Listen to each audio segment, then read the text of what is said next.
자, 반갑습니다. 이번 시간에는 개인정보 보호교육과 관련돼서 간단하게 말씀드리는 시간을 갖도록 하겠습니다. 자, 컨텐츠는 첫 번째로 개인정보 보호를 위한 기본 지식이다. 자, 두 번째로는 개인정보 처리 단계별 보호 조치이다. 이렇게 두 가지로 나뉠 수가 있겠습니다. 자, 개인정보를 위한 기본 지식, 굉장히 좀 간단하지만은 그래도 한번 알아보는 시간을 가져보도록 하겠습니다.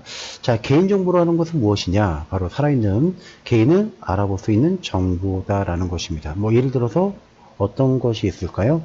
주민등록번호, 영상정보, 우리 지문, 스마트폰 보시면은 그런 것들 많이 은행 계좌를 개설할 때나 그런 게 좀 필요하겠죠. 그리고 다른 정보와 쉽게 결합해서 그 특정 개인을 알아볼 수 있는 정보. 자, 무엇이 있을까? 이름, 주소, 전화번호 이런 것들도 개인정보가 일까요 아닐까요 라고 보시면은 이다라는 것입니다.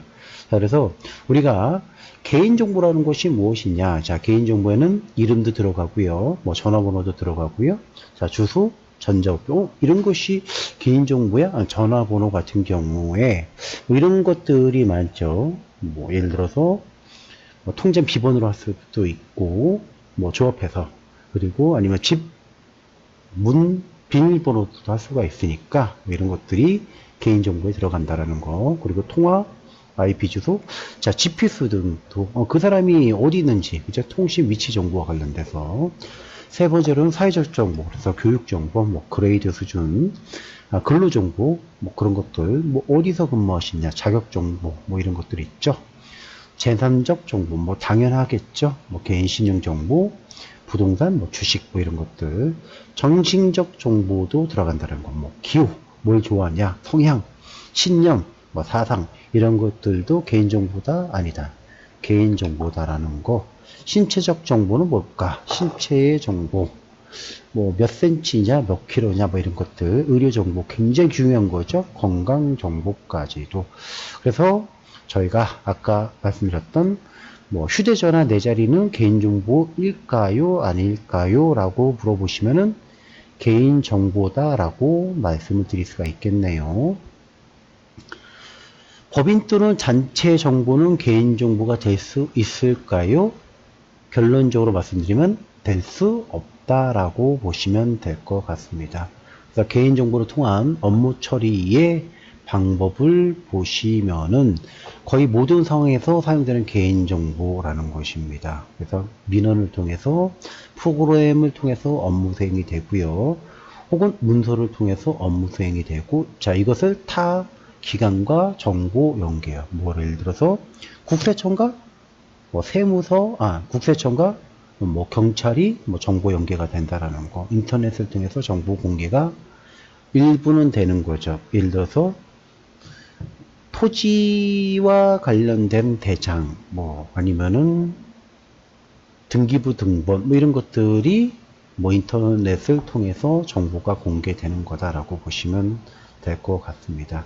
그래서 N번방 사건과 관련돼서 개인정보로 보시면 공익근무요원이 어떤 그 정보를 빼내서 이것을 갖고 회원들에게 협박을 통해서 금품갈취를 한 부분입니다. 그래서 20대 여교사가 근무 태도 등을 이유로 청원 접수를 했는데 이 60대 남자가 그것을 알고 협박해서 이 20대 교사가 사망한 사건이다. 그만큼 개인정보 유출이 심각하고 중대하다는 것을 얘기하는 거고요. 최근 4년간 개인정보 침해 신고 및 상담 유형을 저희가 보시면은 주민등록 관련 피해 신고와 상담이 가장 높은 비중으로 차지하고 있다라는 거. 그래서 가장 높은 부분을 차지하고 있고요. 개인정보 안전조치 분야별 미흡사항을 보시면 가장 높은 게 뭘까? 여기 보시면 내부 관리계획이 96.9%를 차지하고 있고요. 접근 권한 부여가 81.3%, 그리고 접근 통제 시스템이 81.2%. 그런 이런 것들이 중요하겠다, 그죠? 그래서 이런 개인정보 침해와 관련돼서 안전조치가 특히 내부관리 계획이 중요시 되고 있다는 것을 얘기하고 있습니다. 그래서 개인정보의 중요성은 아시겠지만 신상털기에서 뭐 요즘 인터넷에 까발려져 있는 것들 이런 것도 알고 계실 거고요. 명의 도용을 통해서 뭐 경제적 손실, 뭐 카드 번호, 계좌 번호 이런 것들을 통해서 뭐 정신적으로 뭐 다 아시는 부분이니까 뭐 경제적 손실, 뭐 보이스피싱들이 이용해 먹는 게 있겠죠. 개인정보보호법의 주요 내용 제3조로 볼까요? 처리 목적에 명확하가 있어야 된다는 거. 적법하고 적당하게 정당하게요. 최소 수집만을 해야 되고 목적에 활용하면 될까요? 안 될까요? 안 된다라는 거. 종합성, 완전성, 최신성을 보장해야 된다라는 거. 자, 그리고 안전하게 관리가 돼야 된다는 거. 정보 주체 권리가 보장돼야 된다는 거. 사생활은 침해가 최소화된다는 거. 이렇게 돼야 된다는 거겠죠. 그리고 가명, 익명으로 처리해야 되고 책임 준수, 신뢰성 확보 이런 것들이 필요하겠죠. 자, 정보 주체 권리예요. 제4조예요. 개인정보의 처리에 관한 정보를 제공받을 권리가 있네요. 아까 3조와 4조는 좀 다른 거다. 그죠? 선택, 결정할 권리가 있는 거고 개인정보 열람을 요구할 권리가 있는 거다. 그리고 개인정보의 정지, 정정, 삭제 및 파기를 요구할 권리가 있는 것이고요. 그리고 개인정보의 처리로 인한 피해를 신속 정확하게 구제받을 수 있는 권리도 있는 것입니다. 타 법률과의 관계면은 제6조에서 얘기해주고 있는데 다른 법률에서요 규정이 있는 경우 개인정보보호법에 우선시 적용된다라는 거. 자, 예를 들어서 이런 거죠. 개인정보보호법이 있고요, 위치정보법이 있고 신용정보법이 있습니다. 그럼 어떤 것이 먼저 우선이 될까요? 라고 보시면 여러분들은 어떻게 보십니까? 정답은 개인정보보호법, 신용정보법이 우선된다라는 것을 보시면 될 것 같습니다. 자, 주요 내용들을 한번 보시면요. 수집과 내용에서 이용해서 수집은 이용과 관련돼서 제 15조, 뭐 최소 수집은 16조 이런 거 물으셔도 상관없겠지만은 어쨌든 이런 것들이 자, 처리 제한은 민감정보 제23조, 고유 식별정보 24조, 주민번호 제24조 2항에 나와 있다. 제 3번 제공을 보시면 제3자 제공 17조에 나와 있고요. 목적의 이용, 제공 뭐 이런 것들이 이렇게 나와 있다는 거. 그래서 파기까지도 그저 법으로 되어 있죠. 정보통신 서비스 제공자 특례를 보시면 개인정보와 관련돼서 39조 3항 수집 이용과 관련돼서 14조 14세 미만 대리인 동의는 39조 3항에 대해서 뭐 이런 것들 개인정보 파기까지 다 되어 있죠. 개인정보 처리 단계별 보호 조치를 보시면은 우리가 보시면 수집할 때는 반드시 필수 사항을 고지를 해야 된다는 거. 필수 그리고 정보 조치에 동의가 있어야 되고요. 만 14세 미만의 아동의 개인정보를 수집하고 그래서 최소 수집을 하고 적용하는 거. 그리고 주민등록번호와 법정 주의와 고유 식별정보 수집 시 원칙을 고려해서 제3자에게 제공 시에는 필수 고지사항을 고지를 해야겠죠. 그리고 정보 주체의 동의, 법적 근거의 확인 뭐 이런 것들. 자, 위스탁 시에는 어떻게 될까? 적절한 고지를 해야 된다는 거. 그러니까 위스탁 시는 관리 감독을 해야 돼야 말아야 돼. 해야 되겠죠. 그리고 제공 과정에서 보호 조치에도 있어야겠죠. 개인정보 저장을 하여야 할 때는 어떻게 될까? 내부관리 계획을 수립. 아까 위에서 쭉 보시면 내부관리 계획 수립이 중요하다라고 제가 말씀드렸었죠. 자, 여기였던 것 같습니다. 그죠? 내부관리 계획. 그 다음에 접근 통제, 접근권은 부여다라고 말씀드렸으니까 여러분들도 다 아실 거라고 생각이 되고 있습니다. 뭐 이런 것들이 굉장히 좀 중요한 부분을 처리를 하겠네요. 자, 그 다음으로 저희가 보시면은, 그 다음에 감사가 있겠네. 그죠? 네, 감사. 그러니까 저장할 때, 파기할 때도 역시 절차와 방법이 있어야 되고, 기록 관리를 반드시 하셔야 된다는 거. 자, 지금 수집에 관한 부분이 개인정보 수집 제한 제16조에 있네요. 아까 위에 보시면 뭐 몇 조 이렇게 있는데, 그거 다 할 필요 여러분들이 있을까요? 없을까요? 그죠? 없죠.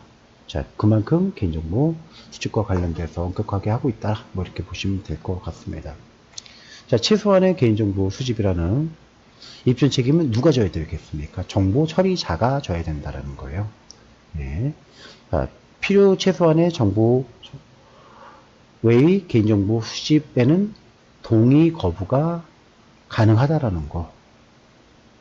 자, 이를 동의하지 않는다라는 이유로 재화 등 제공 거부의 금지가 되어 있다는 거. 불이익 주면 안 된다라고 보시면 되겠죠. 자, 수집 제한은 뭘까? 민감 정보다. 그리고 고유식별 정보, 주민등록 번호는 제15조, 17조, 18조에 해당이 있다, 없다, 없다라는 것입니다. 예, 이런 내용들 보시면 되겠고요. 뭐 이런 것들, 뭐 위반 시에는 3천만 원, 뭐 위반 시 5천만 원의 과태료. 그만큼 개인정보에 대해서 굉장히 엄격하게 적용을 하고 있다라는 거. 그래서 지금 아까 5천만 원짜리 여기 있었죠? 5천만 원. 법정 대리인의 동의를 받아야 되는데 위반 시 5천만 원이다. 뭐 바리스타 지원자 어쩌저쩌 하면서 개인정보 이용 동의를 미획득했다라면 5천만 원의 과태료 처분이 있을 수 있다라는 거. 자, 그래서 마케팅 관련돼서 동의를 미획득했다라면 얼마요? 1,000만 원이네요. 자, 그만큼 개인정보에 대해서 중요하게 생각하고 있다. 그럼 주민등록번호의 처리 제한이다. 주민등록번호는 정보 주체의 동의를 받아도 처리가 가능하다, 불가능하다, 불가능하다라는 겁니다. 암호화해서 이렇게 좀 해야겠죠. 자, 근데 예외가 있습니다. 법률, 대통령령, 국회 규칙, 대법원 규칙, 헌법재판소 규칙, 중앙선거관리위원회 규칙 및 감사위원 규칙에서 구체적으로 주민등록번호의 처리를 요구하거나 허용한 경우다. 그리고 정보 주체 또는 제3자의 급박한 생명, 신체 또는 재산의 이익을 위하여 명백히 필요하다고 판단되고 인정되는 경우다라고 보시면 될 것 같습니다. 인터넷으로 회원가입 시 주민등록번호를 사용하지 않는 방법에 제공을 해야 된다. 요즘에 많이 하고 있죠. 공인인증서, 전자서명, 아이핀 이런 것이 있을 수 있을 것 같습니다. 민간정보, 고유식별 정보는 원칙적으로 처리가 금지되어 있다라는 것을. 자, 제17조입니다. 그러니까 개인정보 수집 목적 범위 내에서 제3자에게 제공할 수 있습니다. 자, 이런 때는 정보 주체의 동의를 받은 경우에는 어떻게 되냐? 고지 의무사항이 있습니다. 개인정보를 제공받는 자, 그리고 제공받는 자의 개인정보 이용 목적에 대해서, 그리고 제3번 제공하는 개인정보의 항목, 보유, 이용 기간, 동의 거부 및 동의 거부 시 불이익 내용에 대해서, 이런 것들에 대해서는 고지 의무가 있어야 된다는 것. 제18조입니다. 목적 외에 이용 제공 원칙적으로 어떻게 금지가 되어 있다는 겁니다. 다만 아래상 중 정보 주체 또는 제3자의 이익을 부당하게 침해할 우려가 없을 경우에는 예외적으로 허용이 된다라는 것입니다. 그러니까 정보 주체의 별도의 동의를 받은 경우, 두 번째 다른 법률에 특별한 규정이 있는 경우, 제3번 명백히 정보 주체 또는 제3자의 생명, 신체, 재산의 이익에 필요한 경우다. 여러분들 그렇게 보시면 되겠죠. 개인정보 파기 제21조 파기는 어떻게 될까? 파기할 때는 파쇄 또는 소각이어야 된다라는 거. 여러분들이 크게 아실 필요는 없지만은 영구 삭제가 돼야 된다. 기록 관리가 돼야 된다라는 거, 이런 것들. 정보 처리 기기의 설치 운영 제한 제25조 관련돼서 이런 경우가 있네요. 법령에서 구체적으로 허용하고 있는 경우, 범죄 예방 수사를 위하여 필요한 경우, 이런 경우에는 예외라는 거죠. 시선 안전, 화재 예방을 위하여 필요한 경우, 교통 단속, 교통정보의 수집, 분석 및 제공 위하여 필요한 경우, 이런 것이 예외에. 제26조로 볼까요? 업무 위탁. 업무를 위탁할 수가 있겠죠. 그래서 업무를 위탁했을 때는 목적의 개인정보 처리 금지. 당연한 거 아닐까요? 네. 그리고 기술 관리적 보호 조치가 있어야 되고, 위탁 업무의 목적 범위, 그 재위탁을 제한해야 될까요? 제한하지 말아야 될까요? 제한해야 된다는 거. 개인정보에 대한 접근, 제한 등 안전성 확보가 굉장히 중요하겠고, 위탁 업무 관련하여 부여하고 있는 개인정보의 관리 현황 점검 등의 감독이 있어야겠죠. 수탁자가 준수해야 할 의무를 위반한 경우는 손배상의 뭐 책임이 뭐 뒤따를 수밖에 없겠죠. 안전조치 의무는 제29조입니다. 그래서 내부 관리 계획을 수립해야 되고, 그리고 연 1회 이상 점검 관리를 해야 된다라는 거. 여러분들.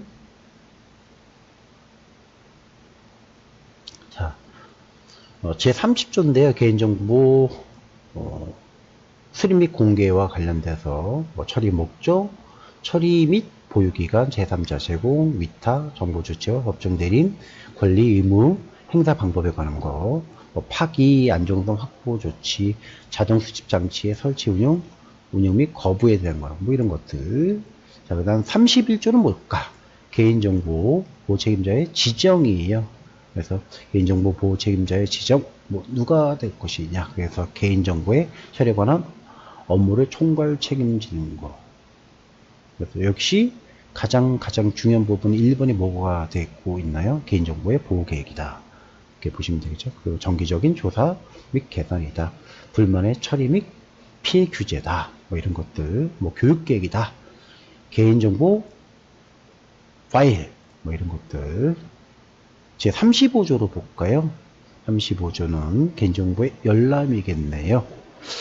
자, 열람을 보시면 10일 이내에 열람할 수 있게 하여야 한다라고 되어 있네요. 이렇게 내가 요구했어. 그럼 10일 이내에 열람할 수 있게. 자, 그러면 어떤 그 형식적 절차가 있어야죠. 어떻게 해요? 개인정보의 항목 및 내용이 있어야겠고, 두 번째로는 개인정보의 수집, 이용의 목적이 있어야겠죠. 3번이 개인정보 보유 및 이용 기간이 있어야겠고, 4번이 개인정보의 제3자 제공 현황에 대해서, 그리고 제5조 개인정보 처리에 관한 동의한 사실 및 내용에 대해서 이렇게.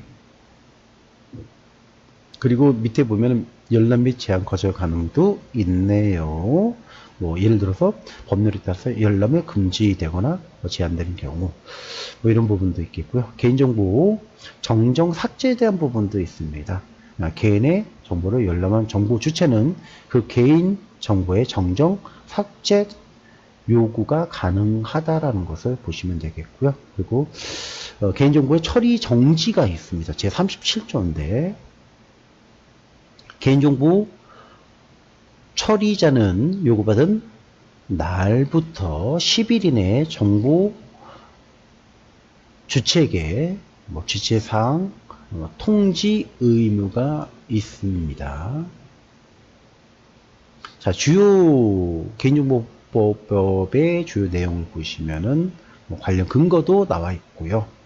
그래서 지금 말씀드렸던 개인정보와 관련돼서, 자, 그래서 이번 시간에는 여러분들께 개인정보 교육과 관련된 말씀을 드렸습니다. 오늘 준비한 사항은 여기까지입니다.